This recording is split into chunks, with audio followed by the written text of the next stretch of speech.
Good morning, everybody. Happy Halloween Eve. Halloween Eve. Like that.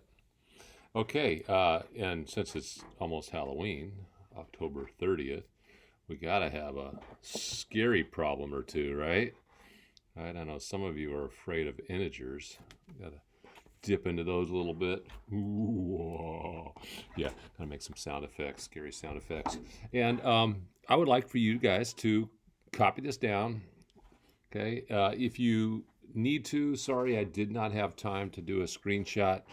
Uh, I will try to do that next week. I'll also try to get these out to you earlier next week. But press pause, do a screenshot, print it out if that's what you like to do. Otherwise, you're copying it down after you press pause, and you're going to go try these, and then you're going to come back for hints or to check your answers and see how you did.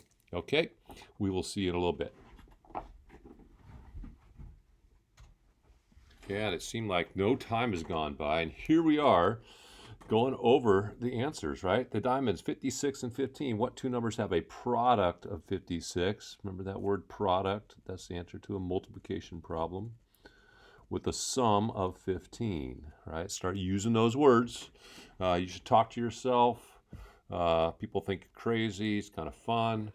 You know otherwise. You're just talking to yourself because it helps you learn a little bit faster. So say these words. As you're doing it yourself, don't just listen to me when I say what two numbers have a product of 56 and a sum of 15. You ask yourself that. Okay, you start using those words, they become fluid in your vocabulary. You don't have to stop and think about what they mean. You own them. Okay, you want to own those words, and then you start on your way to becoming bilingual. You speak English and Mathish, right? Okay, what two numbers? We're talking about 7 and 8. How about for 54 and 15 again? So the same sum, but different product. That's going to be 6 and 9. Right? What about 9 and 6? That works. Why? What's the thing in math that says that 6 times 9 is the same as 9 times 6? Commutative property. Okay? That's the rule that says the order does not matter when you add or multiply. It does when you subtract or divide. All right, 81 hundredths and 1 and 8 tenths. That ends up being 9 tenths plus 9 tenths. You line up the decimal and you get 18. Bring the decimal down, it's 1.8. You multiply, pretend there's no decimal. You go 9 times 9 is 81. But in order to pretend, I had to move the decimal over one spot here and another spot there. That's a total of 2 spots. I have to go back that many spaces in my answer, right, when I'm done pretending. Same idea here.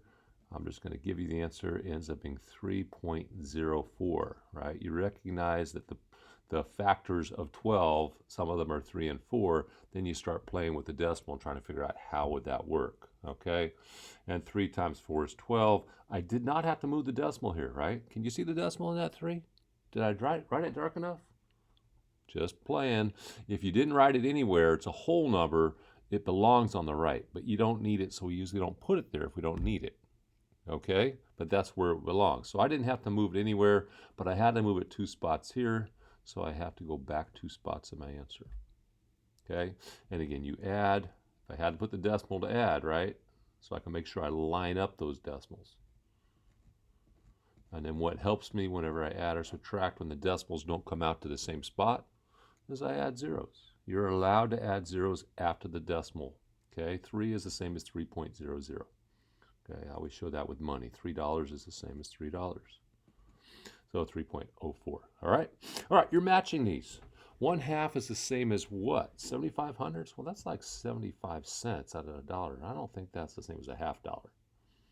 Now this, 5 tenths, you can write 5 tenths. And if I just said write 5 tenths, some people would write it 0.5 and some people would write it 5 tenths. You say those two things the same way, right? So if you're not paying attention, you're just listening, you're not looking, you don't know what I said when I said 5 tenths.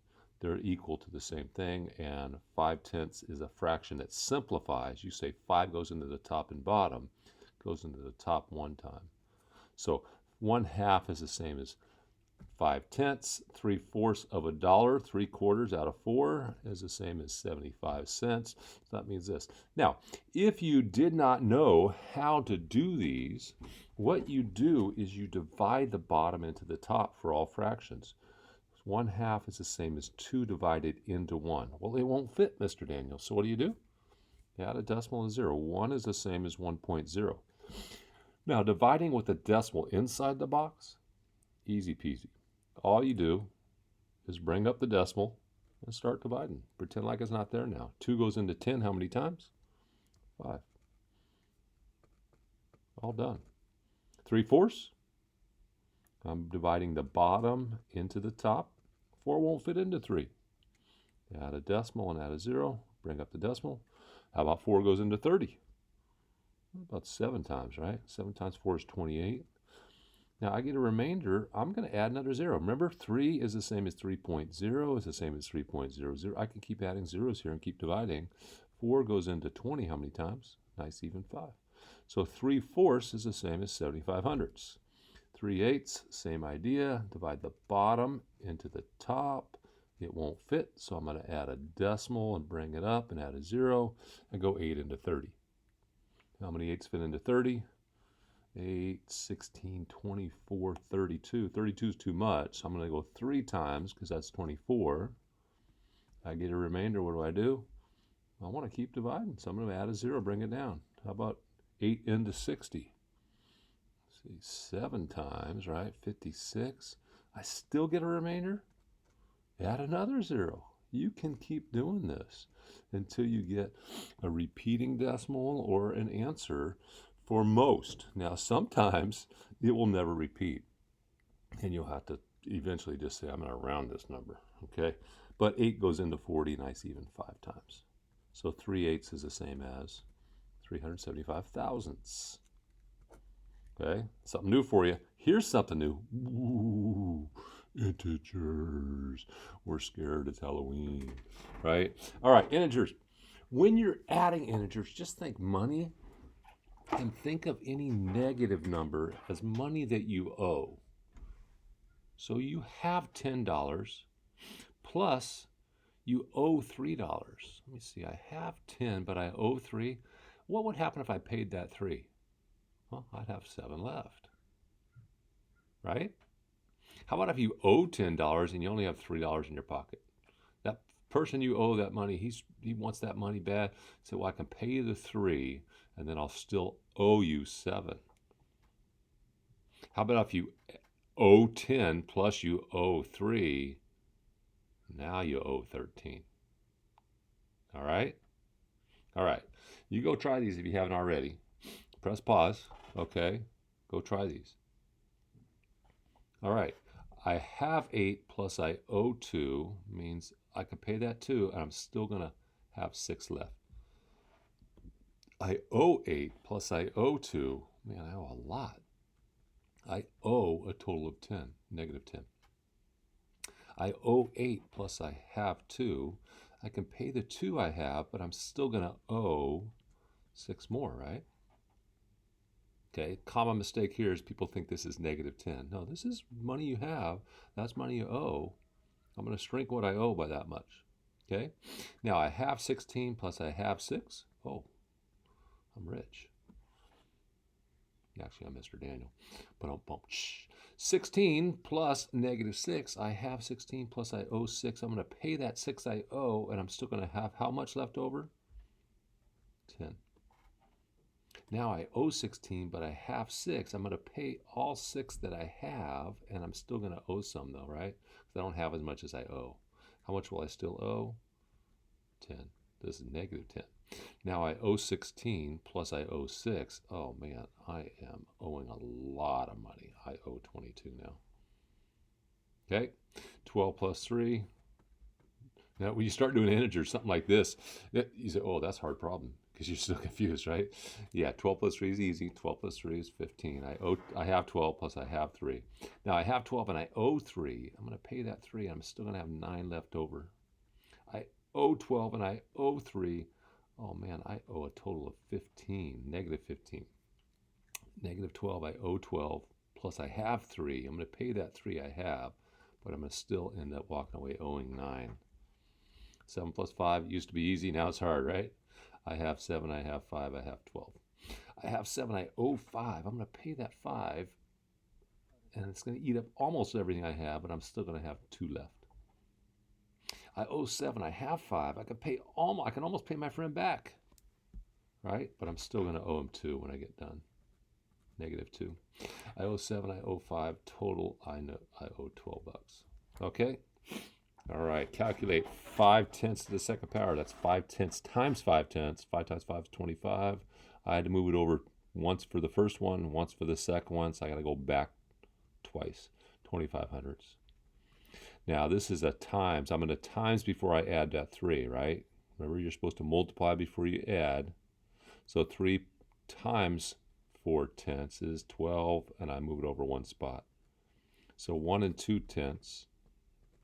Now I got to write it over here because I want to write it vertically, remember? And line up those decimals. You add zeros if it helps, and it usually does. Bring the decimal straight down when you're adding. 1 45 hundredths. And I'm going to put a box around that answer and a big box around my problem. Right, I can find everything. Okay, big, ugly, scary Halloween problem. Hey, it's just your friend in a mask. Okay, don't be afraid of this. It's just your friend in a mask, or 2 friends with the masks, right? This is the same thing over the same thing. You know that 3/3 is the same as 1 whole. You know that 8/8 is the same as 1 whole. So 6x squared over y over 6x squared y is the same thing over the same thing. That's just a big fat 1, or a skinny 1. Okay?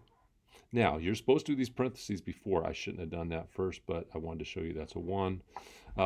So I have these big brackets, and then I have parentheses here. I got to do that first. Now, 3 squared is not 6, and 4 squared is not 8. This is 9, 3 times 3. This is 4 times 4. And what's the sum of 3 squared and 4 squared, or 9 and 16? That's 25. And this is not 10. 5 times 5 is 25. What is the difference between 25 and 25?